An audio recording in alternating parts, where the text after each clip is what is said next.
Hi అండి. ఈరోజు కార్తీక పురాణం 3వ అధ్యాయం చెప్తున్నానండి. జనక మహారాజుకు కార్తీక మాస మహిమ, అలాగే కార్తీక మాసంలో దీపదానం, దాన ధర్మాలకు ఉన్న మహిమను గురించి వశిష్ఠుల వారు తెలియజేస్తున్న విధానం అండి. కార్తీక పురాణం 3వ అధ్యాయం అండి.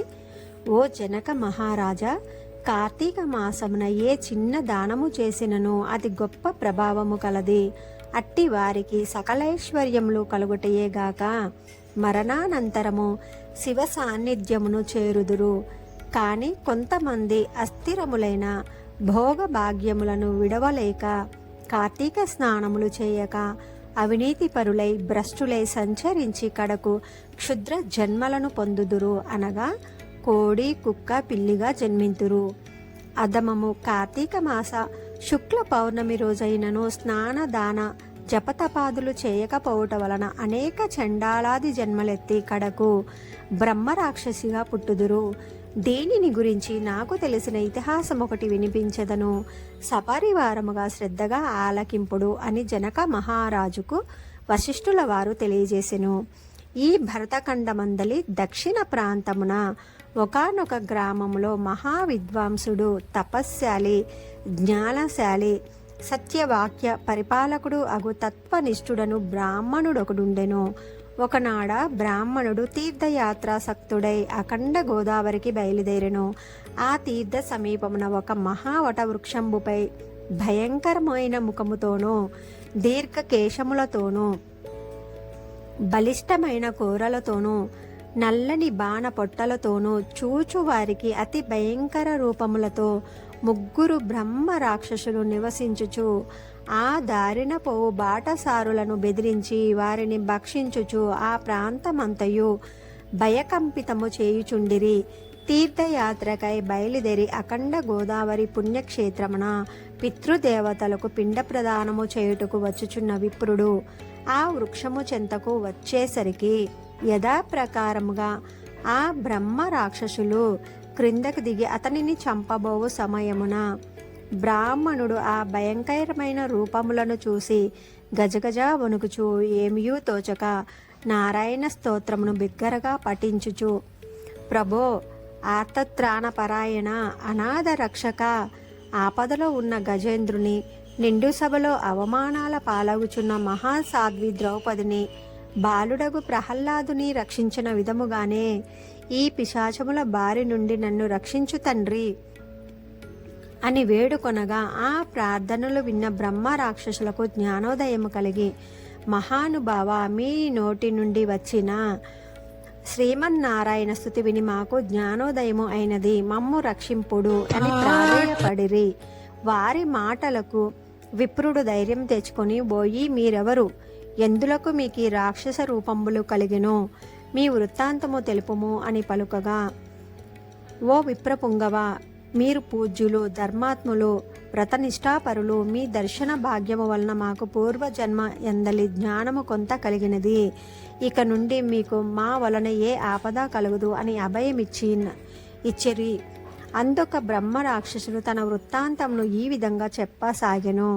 నాది ద్రావిడ దేశము, బ్రాహ్మణుడను నేను మహాపండితునని గర్వము వల్ల న్యాయ విచక్షణలు మాని పశువు వలె ప్రవర్తించి తిని బాటసారుల వద్ద, అమాయకపు గ్రామస్తుల వద్ద దౌర్జన్యముగా ధనము లాగుకొనుచు దుర్వ్యసనాలతో భార్య పిల్లలను నానా రకాల బాధ పెట్టుటూ వాళ్ళని సుఖపెట్టక పండితుల తల్లిదండ్రులను అందరినీ నానా రకాల మాటలతో హింసిస్తూ లోకకంటకునిగా నుంటిని.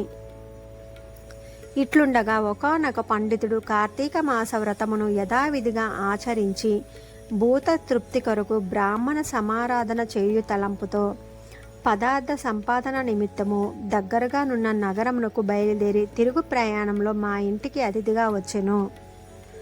వచ్చినను పండితుని నేను దూషించి కొట్టి అతని వద్ద ఉన్న ధనమును, వస్తువులను తీసుకొని ఇంటి నుండి గెంటి వేయించి తిని, అందులోక విప్రునకు కోపమొచ్చి, ఓరి నీచుడా, అన్యాక్రాంతముగా డబ్బు కూడబెట్టినది చాలక మంచి చెడ్డలు తెలియక తోటి బ్రాహ్మణుడైన నన్ను కూడా ఆలోచించక కొట్టి తిట్టి వస్తు సామాగ్రిని దోచుకుంటివిగాన నీవు రాక్షసుడివై నరభక్షకునిగా నిర్మానుష్య ప్రదేశంలో నుందువుగాక అని శపించుటచే నాకీ రాక్షస రూపము కలిగినది. బ్రహ్మాస్త్రమునైనా తప్పించుకోవచ్చును గాని బ్రాహ్మణ శాపమును తప్పించలేము గదా. కాన నా అపరాధము క్షమింపమని వానిని ప్రార్థించి తిని అందులకతడు దయతలచి, ఓయి గోదావరి క్షేత్రమందొక వటవృక్షము గలదు. నీవందు నివసించుచు ఏ బ్రాహ్మణుడు కార్తీక మాస వ్రతమాచరించి పుణ్యఫలమును సంపాదించి ఉండునో ఆ బ్రాహ్మణుని వలన పునర్జన్మ నొందువుగాక అని వెడలిపోయెను. ఆనాటి నుండి నేనీ రాక్షస రూపమున నరభక్షణ చేయుచుంటిని గాన ఓ విప్రోత్తమా, నన్ను నా కుటుంబమును రక్షింపుడని మొదటి రాక్షసుడు తన వృత్తాంతమును చెప్పెను. ఇక రెండవ రాక్షసుడు, ఓ ద్విజోత్తమ, నేను కూడా పూర్వజన్మలో బ్రాహ్మణుడేనే. నేను నీచుల సహవాసము చేసి తల్లిదండ్రులను బాధించి వారికి తిండి పెట్టక మార్చి అన్నమో రామచంద్రాయను నటులచే వారి ఎదుటనే నా భార్యాబిడ్డలతో పంచభక్ష పరమాన్నములతో భుజించుచుండెడి వాడను. నేను ఎట్టి దాన ధర్మములు చేసి ఎరుగను. నా బంధువులను కూడా హింసించి వారి ధనమును కూడా అపహరించి రాక్షసుని వల్ల ప్రవర్తించి తినే కాన నాకీ రాక్షసత్వము కలిగెను. నన్ని పాప కింకముల నుండి ఉద్ధరింపుము అని బ్రాహ్మణుని పాదములపై పడి పరిపరి విధముల కోరుకొనెను. మూడవ రాక్షసుడు కూడా తన వృత్తాంతమును ఇటుల తెలియజేసెను. మహాశయ, నేనొక సంపన్న కుటుంబంలో పుట్టిన బ్రాహ్మణుడను. నేను విష్ణు ఆలయంలో అర్చకునుగా నుంటిని. స్నానమైనను చేయక కట్టుబట్టలతో దేవాలయంలో తిరుగుచుండెడి వాడను.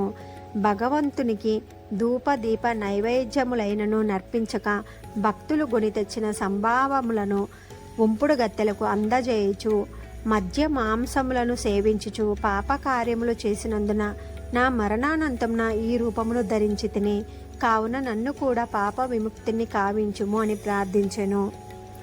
ఓ జనక మహారాజా, తపోనిష్ఠుడగు ఆ విప్రుడు పిశాచముల దీనాలాపముల లాలకించి, ఓ బ్రహ్మ రాక్షసులారా, భయపడకండి. మీరు పూర్వజన్మలో చేసిన ఘోర కృత్యముల వల్ల మీకు ఈ రూపములు కలిగెను.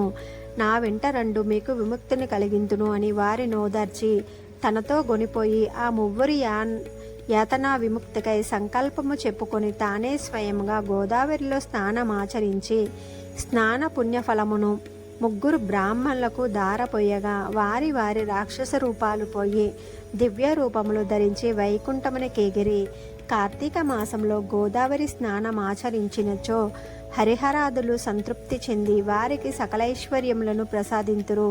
అందువలన ప్రయత్నించనైనా సరే కార్తీక స్నానాలను ఆచరించాలి. ఓం నమ శివాయ.